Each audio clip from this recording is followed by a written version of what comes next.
शांति। आज है सतगुरुवार, वरदानों का वार। हम आज बाबा के वरदानों के भंडारे हम बच्चों के लिए खुले रहेंगे और आज हम बाबा से सारा दिन वरदानों को प्राप्त करते रहेंगे। उसके लिए हम अपनी मन बुद्धि को बाबा के साथ जोड़कर रखेंगे, क्लीन और क्लियर रखेंगे। शुद्ध बुद्धि में सतगुरु बाबा शिव बाबा के वरदानों की वर्षा होती ही रहेगी, तो हम वरदानों का अनुभव करते रहेंगे। आज है चिल्ड्रंस डे।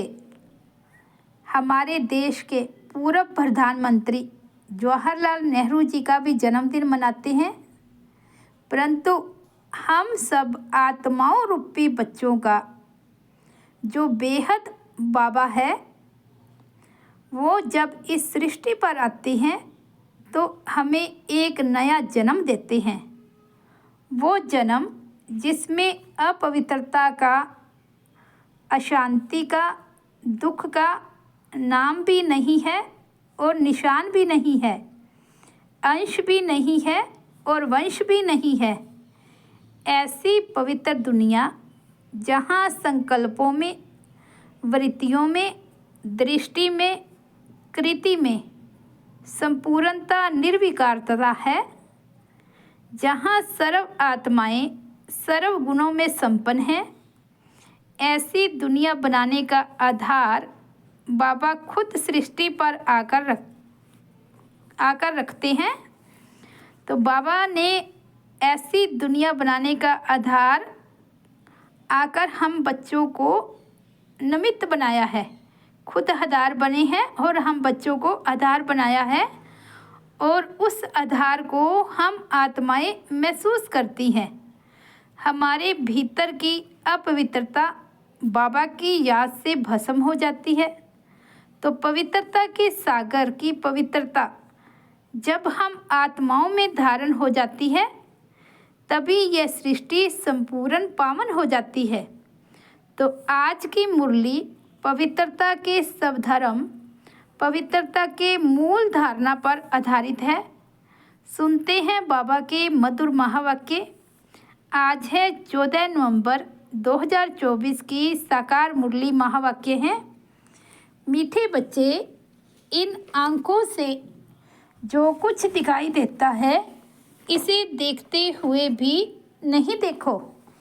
इनसे ममता निकाल दो, क्योंकि इसे आग लगनी है। आज का प्रश्न है, ईश्वरीय गवर्नमेंट का गुप्त कर्तव्य कौन सा है जिसे दुनिया नहीं जानती? उत्तर है, ईश्वरीय गवर्नमेंट आत्माओं को पावन बनाकर देवता बनाती है। यह है बहुत गुप्त कर्तव्य जिसे मनुष्य नहीं समझ सकते। जब मनुष्य देवता बने तब तो नरकवासी से स्वर्गवासी बन सके। मनुष्य का सारा करैक्टर विकारों ने बिगाड़ा है। अभी तुम सबको श्रेष्ठ करैक्टर वाला बनाने की सेवा करते हो। यही तुम्हारा मुख्य कर्तव्य है।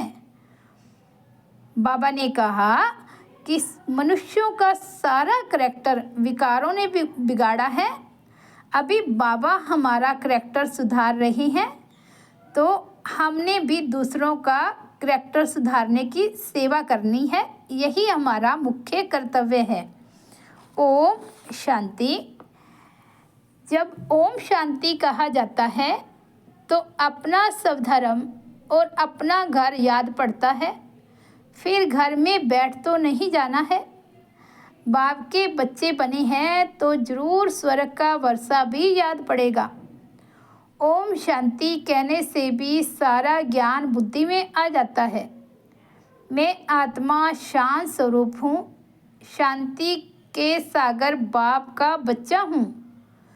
जो बाप स्वर्ग की स्थापना करते हैं, वही बाप हमको पवित्र शांत स्वरूप बनाते हैं।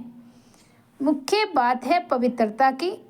पवित्र दुनिया और अपवित्र दुनिया है। पवित्र दुनिया में एक भी विकार नहीं। अपवित्र दुनिया में 5 विकार हैं, इसलिए कहा जाता है विकारी दुनिया। वह है निर्विकारी दुनिया। निर्विकारी दुनिया से सीढ़ी उतरते उतरते फिर नीचे विकारी दुनिया में आते हैं। वह है पावन दुनिया, यह है पति दुनिया।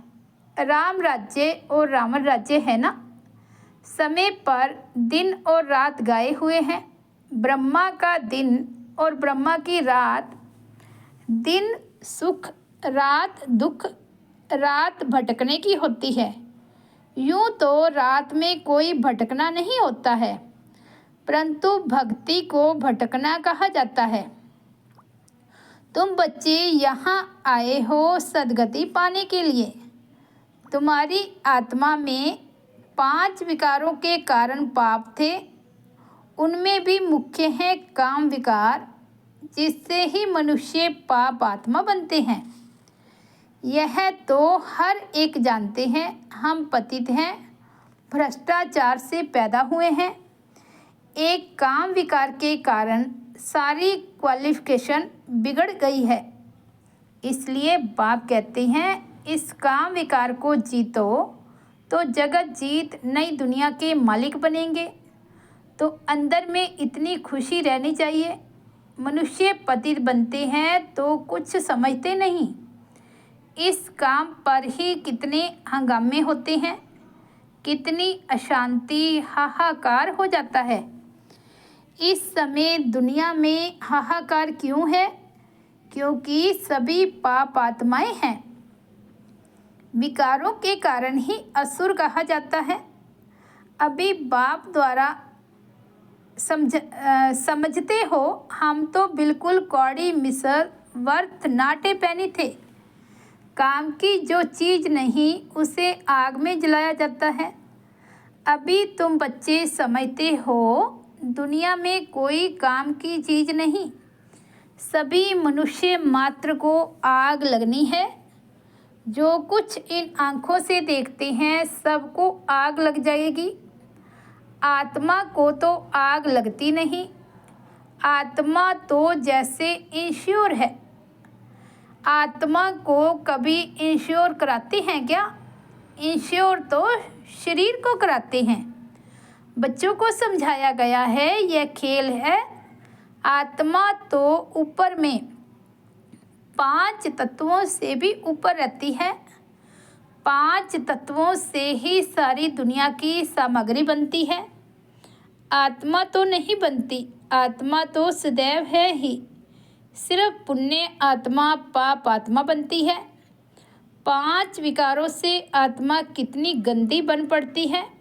अभी बाप आए हैं पापों से छुड़ाने। विकार से सारा करैक्टर्स बिगड़ता है।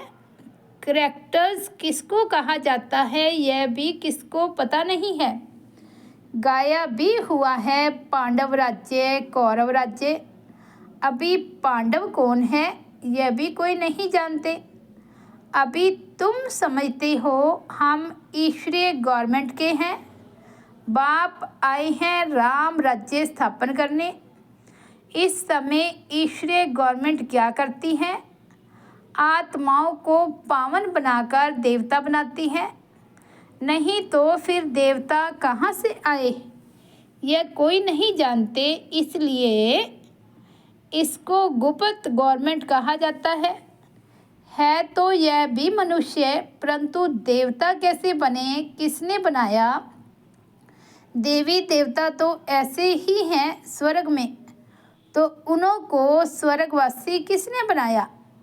स्वर्गवासी से फिर नरकवासी बनते हैं, फिर नरकवासी सो स्वर्गवासी बनते हैं।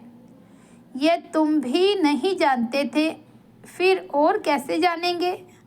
स्वर्ग सतयुग को, नरक कलयुग को कहा जाता है। यह भी तुम अभी समझते हो। यह ड्रामा बना हुआ है। यह पढ़ाई है ही पति से पावन बनने की। आत्मा ही पतित बनती है। पति से पावन बनाना यह धंधा बाप ने तुम्हें सिखलाया है। पावन बनो तो पावन दुनिया में चलेंगे। आत्मा ही पावन बने तब तो स्वर्ग के लायक बने। यह ज्ञान तुम्हें इस संगम पर ही मिलता है। पवित्र बनने का हथियार मिलता है। पतित पावन एक बाबा को ही कहा जाता है। कहते हैं हमको पावन बनाओ। यह लक्ष्मी नारायण स्वर्ग के मालिक थे, फिर 84 जन्म ले पतित बने हैं। श्याम और सुंदर इनका नाम भी ऐसा रखा हुआ है, परंतु मनुष्य अर्थ थोड़े ही समझते हैं। श्री कृष्ण को भी क्लियर समझानी मिलती है। इनमें दो दुनियाएं कर दी हैं। वास्तव में दुनिया तो एक ही है। वे नई दुनिया और पुरानी दुनिया होती है। पहले छोटे बच्चे फिर बड़े बन बूढ़े होते हैं। दुनिया भी नई सो पुरानी होती है। यह कितना माथा मारते हो समझाने लिए। अपनी राजधानी स्थापन कर रहे हो ना। इन्होंने भी समझा है ना। समझ से कितने मीठे बने हैं।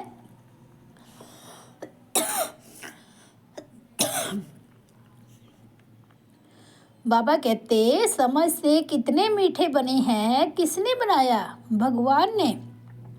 लड़ाई आदि की तो बात ही नहीं।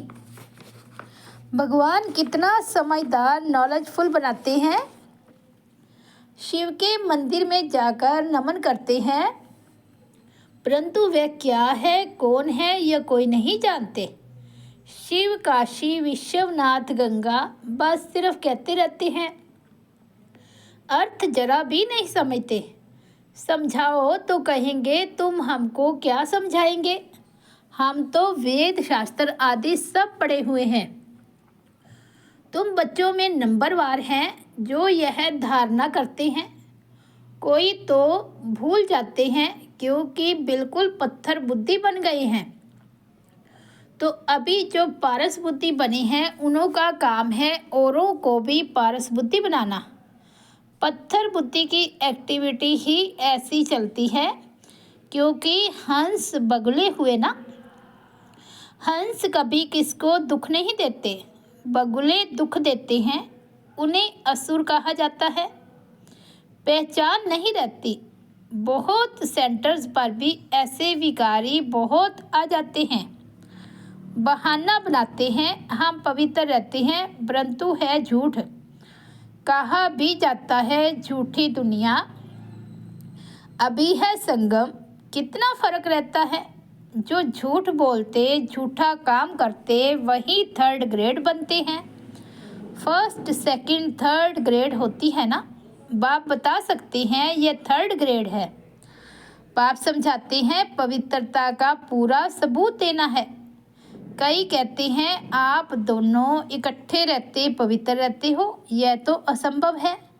लेकिन बच्चों में योग बल न होने कारण इतनी सहज बात भी पूरी रीति समझा नहीं सकते हैं। उनको यह बात कोई नहीं समझाते कि यहाँ हमको भगवान पढ़ाते हैं। वे कहते हैं पवित्र बनने से तुम 21 जन्मों के मालिक बनेंगे। जबरदस्त लॉटरी मिलती है। हमको और ही खुशी होती है। कई बच्चे गंधर्वी विवाह कर पवित्र रह कर दिखाते हैं। देवी देवताएं पवित्र है ना। अपवित्र से पवित्र तो एक बाप ही बनाएंगे। यह भी समझाया है। ज्ञान, भक्ति, वैराग्य। ज्ञान और भक्ति आधा आधा है, फिर भक्ति के बाद है वैराग्य। अभी इस पति दुनिया में नहीं रहना है। यह कपड़े उतार घर जाना है। 84 का चक्कर अभी पूरा हुआ। अभी हम जाते हैं शांति धाम। पहली पहली अलफ की बात नहीं भूलनी है। यह भी बच्चे समझते हैं ये पुरानी दुनिया ख़त्म जरूर होनी है।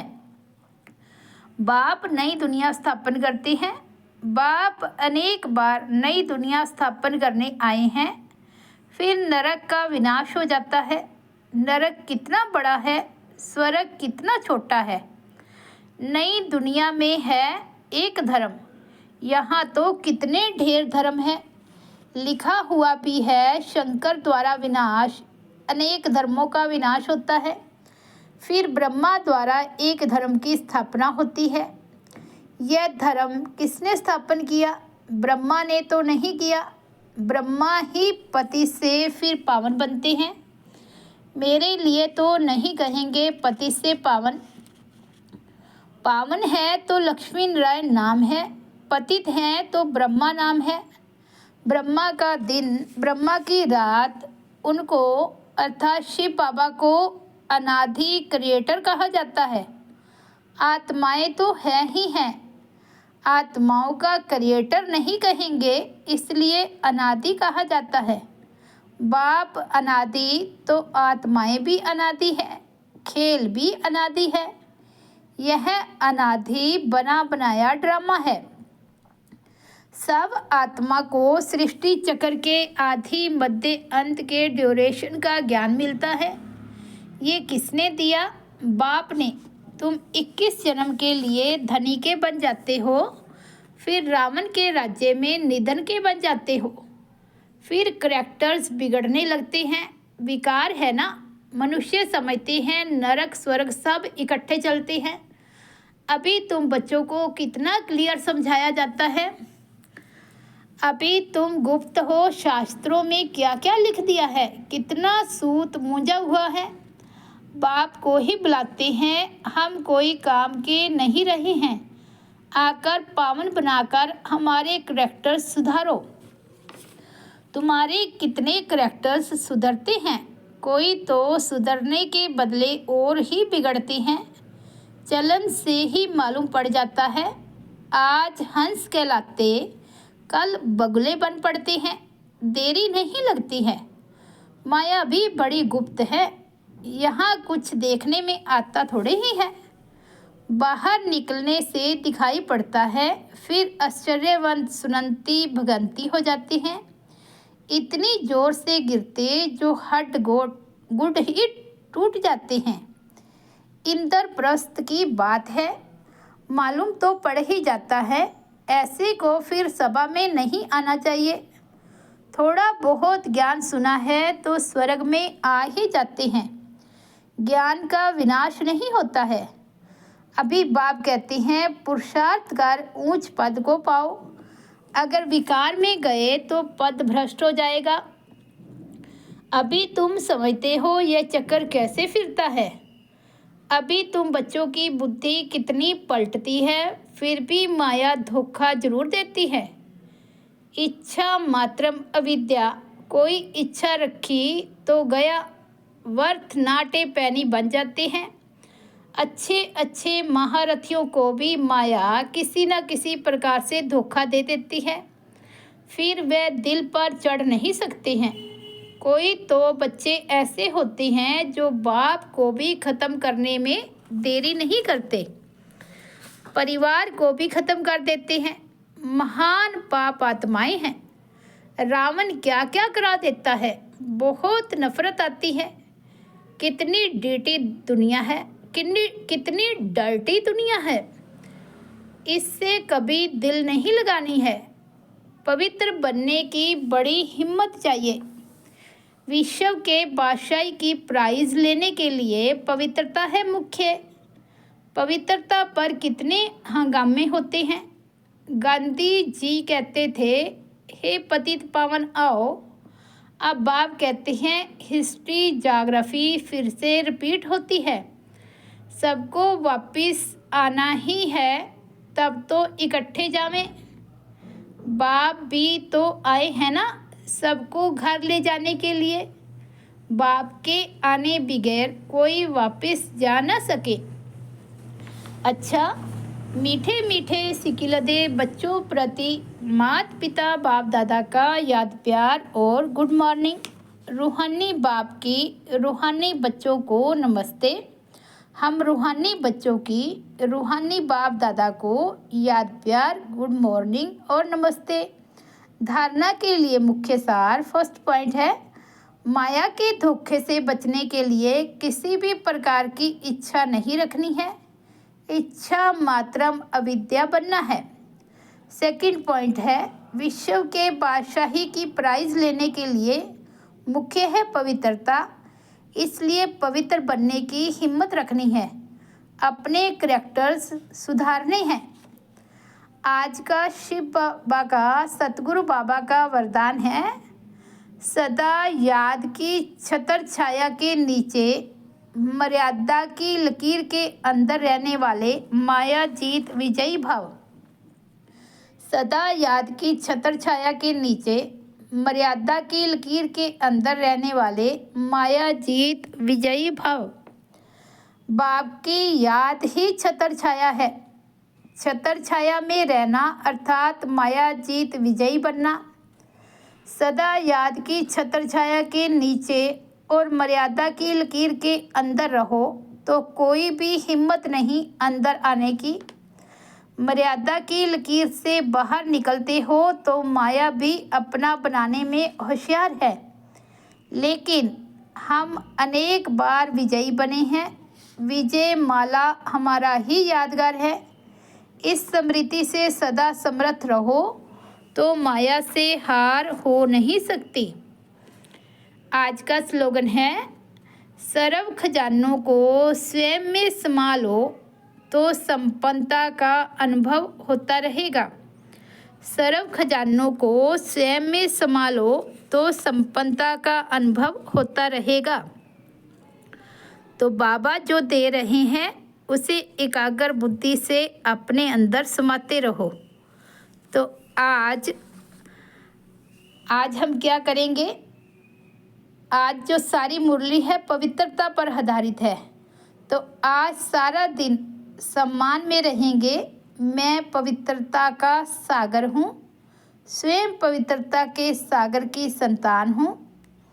अपने भीतर की उस पवित्रता को जागृत करेंगे कि मैं अपने आदि अनादि और फिर ब्राह्मण स्वरूप में, पूज्य स्वरूप में और फरिश्ता स्वरूप में हूँ ही पवित्र। पवित्रता के इस हाईएस्ट लेवल को बार बार इमर्ज करते रहेंगे। अपने पांचों ही स्वरूपों को याद करेंगे कि मेरे पांचों ही स्वरूप कितने पवित्र हैं।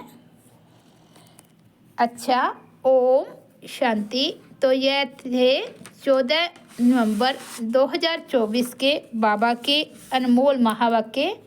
मुरली की हेडलाइन है, मीठे बच्चे, इन आँखों से जो कुछ दिखाई देता है इसे देखते हुए भी नहीं देखो, इनसे ममता निकाल दो क्योंकि इसे आग लगनी है।